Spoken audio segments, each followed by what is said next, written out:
Hi, I'm Andy. I'm Jo, this is Swing Patrol North Sydney, and this is our monthly challenge class. Yeah. So I'm filling in for Derek this week. Derek had a different sequence, but I'm kind of hijacked it to turn into something else. But before we do that, footwork variations. Yeah, so this is something that you can do in your swing out. So I might start with the follow variation. Yep. So this is a great way to add like a little fancy syncopation. It doesn't affect the swing out. It shouldn't affect my leader's rhythm. I'll do it with my back to you. So what I'll just do it the footwork by itself. Yep. So I'm going to start with just a standard 8-beat footwork pattern. Rock, step, triple step, step, step, triple step. Now I'm going to replace my second step with an extra triple step, which will bring me onto the wrong foot, and that will allow me to do my scoot. So it looks like this. Rock, step, scoot, scoot. Rock, step, triple step, scoot. So the scoot, I'm keeping my left foot on the ground, I'm lifting my right and I'm scooting, and I'm using the momentum of my hip to move me to the side. I'm not trying to hop, I'm trying to slide. So if I do that in a swing out with Andy, back to you. So classic 8-beat, step, step, triple step, scoot, scoot. And this triple step, scoot. This doesn't affect me at all. Triple step. And a little circle. So the idea is I can scatter this in. I wouldn't make this my default, but if you add a few of these, it spices things up. Yep. The leads one is a leg sweep on 7 and 8, and then a kickball change on 1 and 2. And on that kickball change, you're also leading in. So if you do it by yourself, it looks like 1, 2, 3, and 4, 5, 6, 7, 8, kickball change, triple, step, triple. So the idea is we're going 7 and 8.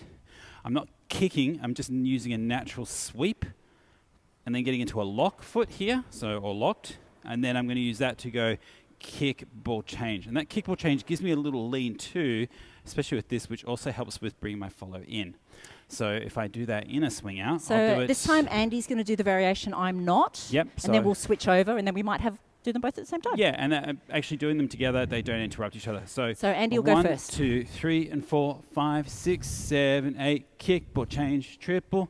I'm so chilled out. Boom, ba, ba, doom, ba, doom, ba, ba. So if we both do our variations at the same time. A triple. 3 and 4, triple step, scoot. Triple step, scoot. Triple step, do. And that's it. Cool. So then we moved on to our super fancy deluxe move with a cherry on top and chocolate sprinkles and sparkler and the whole works. Yep. So cool, fancy stuff. Yes. Starts off with a basic swing out and then into a Texas Tommy, and then we do the fancy little turn end over the head catch. So we might demo the whole thing. Yeah. And then we'll break it down. We'll do a quick breakdown so you can at least see it in a couple of different angles. Yep. So 1, 2, 3, and 4, Texas Tommy, cross hand hold.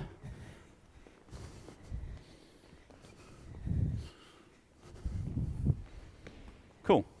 So the basic premise there is a Texas Tommy. Let's do the swing out into the Texas Tommy. Just break just it down. To get a little bit of momentum. A little breakdown so you can just see, boom, goes into there, and then into this shape here, over the head, and then around into a closing off position. Yep. Couple of really important points. We started with the swing out just to get a little bit of timing and momentum going. So 1, 2, 3, and 4, 5, 6, 7, 8. Then into the Texas Tommy, making sure you stay nice and close to your partner. 1, 2, 3, and 4, 5, 6, 7, 8. Notice we are at handshake distance. If you end up out here, the next bit of the move is not going to work, and I would suggest aborting. Yep. So you want to be nice and comfortably close. I'll probably just do a cruisy pass by. Yeah. So at this point, and then 1, 2, 3, and 4. So I'm thinking about catching my follow's arm early. It kind of feels like a pass by. Yeah. The hand over the shoulder or over your head is optional for leads, but it does help with closing off this space nicely to bring this around and wrapping around the follow. Yep. Notice that when I do this movement, if I do it from this angle, just trying to find a good angle, as I bring my follow through, I'm here, and then I can follow through with that as well. So that gives me a bit more control about where the follow goes. So if we could get to the loopy bit and pause. 1, 2, 3, and 4. Notice we are close. If we are here, not going to work. What will happen if you are too far apart is when Andy tries to spin me, I'm going to rocket off down the line. Yeah, you or really want to keep your somewhere. follows spinning on the spot, and that means you need to be close. 2, 3, and 4. Notice Andy's also catching on the lower arm, not on the shoulder. Again, this makes it more comfortable and clear. Yep. And I'm anticipating that my follow is going to turn and maybe do a little bit of travel, so I will follow accordingly. Yep. And finally, for the follows, we talked about the timing of the footwork in that turn. It will depend entirely on exactly when my lead leads me. If my lead leads me late, I might pivot through the turn because I'm not going to have time to do anything else. If it's pretty cruisy, we've got a bunch of people going past noisily, I might step through the turn. I could triple step, but to be honest, I usually don't. But do whatever feels good to maintain your balance and get through that turn in a comfortable, even speed. You don't want to be like rocketing through and end up out of balance. Yeah, for leads, tips are make sure you track your follow. Don't apply too much pressure. The 1, 2 on that pull in is a little quicker. 1, 2, 3, and 4.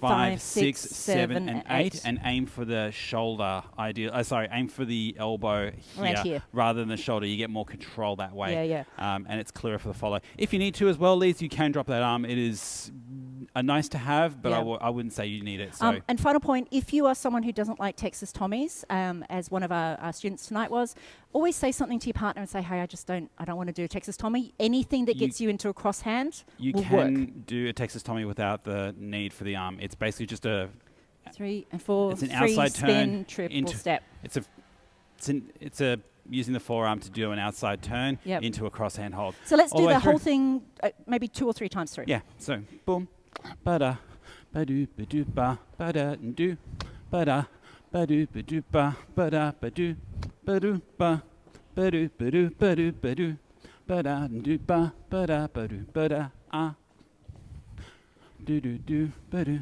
hey, ho, here we go, and then boom, and that's it.